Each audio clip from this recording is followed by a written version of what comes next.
The G20's crypto hand-wringing is not significant. The G20 can say what it wants on the crypto regulations front. It's not a threat to the ecosystem, says Noelle Acheson. This weekend kicked off the G20 summit in India, which will apparently deliver a group agreement on the need for stricter global regulation on crypto assets, according to a report September 6 in the Hindu. Noelle Acheson is the former head of research at CoinDesk and Genesis Trading. This article is excerpted from her Crypto is Macro Now newsletter, which focuses on the overlap between the shifting crypto and macro landscapes. These opinions are hers, and nothing she writes should be taken as investment advice. Why this matters? On the one hand, this is a big deal in that key global regulators are working at constructing a coordinated framework for crypto regulation. This acknowledges an acceptance of three key features of crypto assets. 1. They are global. A Bitcoin in Bangalore is exactly the same as a Bitcoin in Seattle. 2. They can cross borders without detection. The impact on capital flows understandably triggers a desire to monitor this, hence the drive for cooperation. 3. They are here to stay. Banning them is no longer an option, so, from the authorities' point of view, control is the next best thing. On the other hand, the parties behind the initiative highlight some fractures underlying the apparent cohesion, as well as the shifting allegiances of global politics. This makes the fuss and the focus more noise than substance. India.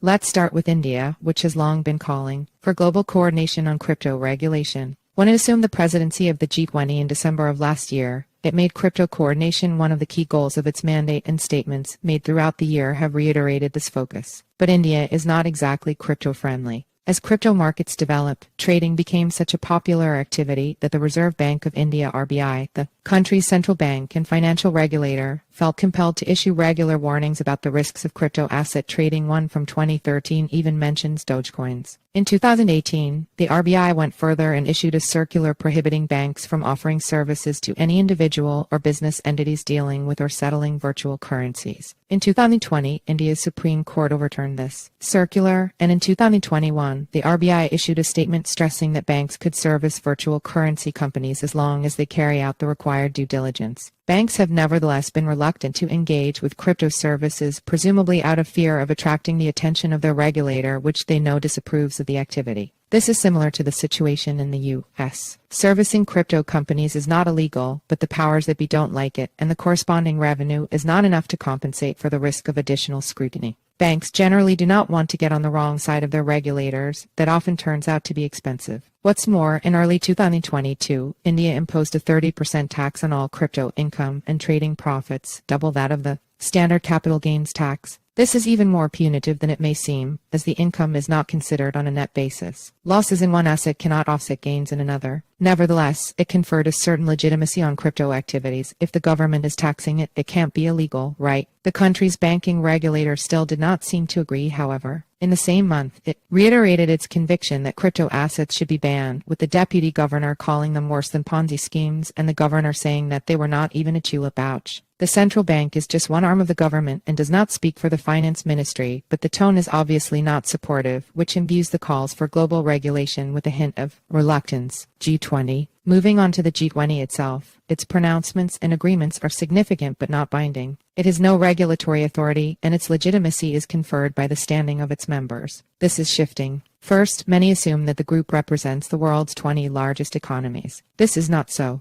Most members are in the top 20, but not all, and some economies that are in the top 20 have been left out. Spain, for instance, is the world's 15th largest economy in terms of GDP. It's not a member. It has representation via the EU, but so do France and Germany, which also have individual membership. Spain is a permanent guest, but that's not the same. Netherlands 17th is also not a member, nor is Switzerland 20th, even though its economy has a higher GDP than Argentina's, which is. South Africa 39th is a member, but Nigeria and Egypt, both of which are larger in terms of GDP, are not. Apparently, the membership list was decided back in 2008 by deputies from Germany and the US, who added countries beyond the original Jade according to whose development they wanted to help guide. Membership has not changed since then, even though economic weight has. Last Thursday, it was announced that the African Union will become an official member as of 2024, in theory giving voice to its 55 states. While it made no sense for such a key economic region to be represented by only one country, South Africa, the African Union doesn't exactly speak with one voice, so it's not clear how beneficial this will be.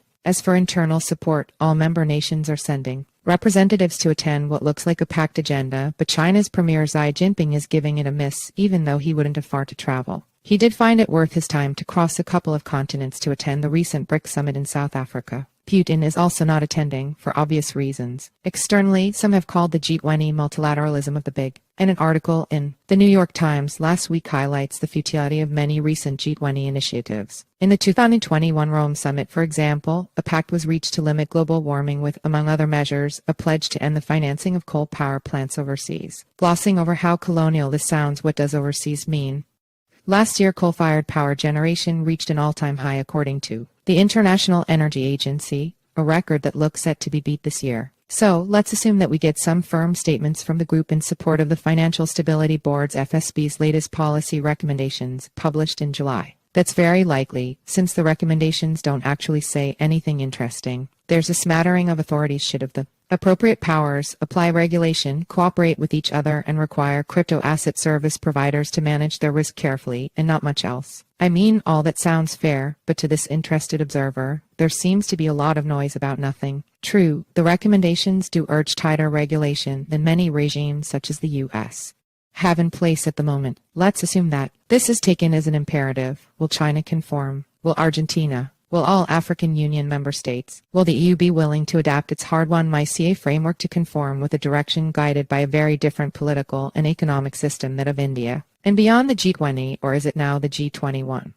Does Barbados care? Tuvalu. The theory is that they all will if they want to maintain their seat at the table and slash their friendship with those who have one. But who decides if a nation should be kicked out? Russia is still a member, and it can be argued that invading another country is more cause for censure than not adopting certain financial regulations. And there are now alternatives. The BRICS alliance has just more than doubled its membership. Other blocs are also busy. What's more, the G20 focus is about to change, and with it perhaps the pressure for that elusive global coordination. There are less than 3 months left in India's G20 presidency. Brazil takes over in December, and its regime has so far been much more supportive of crypto markets. The country already has a regulatory framework for cryptocurrencies. A crypto exchange is participating in CBDC trials. With the central bank, banks connect with crypto platforms. Spot crypto ETFs have been trading on stock exchanges for over 2 years, and the country's largest public bank allows the payment of taxes in cryptocurrency. In many, many ways, Brazil is not India, and it is likely to steer the G20's focus in another direction. So, we will probably see a lot of hand-wringing over the restrictive nature of whatever agreement emerges, but none of it will matter much. There is upside to this. Discussions are important, if only to clarify situations and priorities. And we now have pretty close to a global consensus that attempting to ban crypto is futile. So we can let the G20 do what it wants on the crypto regulations front. It's not a threat to the ecosystem, even if it does recommend stricter disclosure rules than many would like. Rather, it takes steps to further legitimize crypto assets and their markets, and subliminally acknowledges that its influence in this field is limited.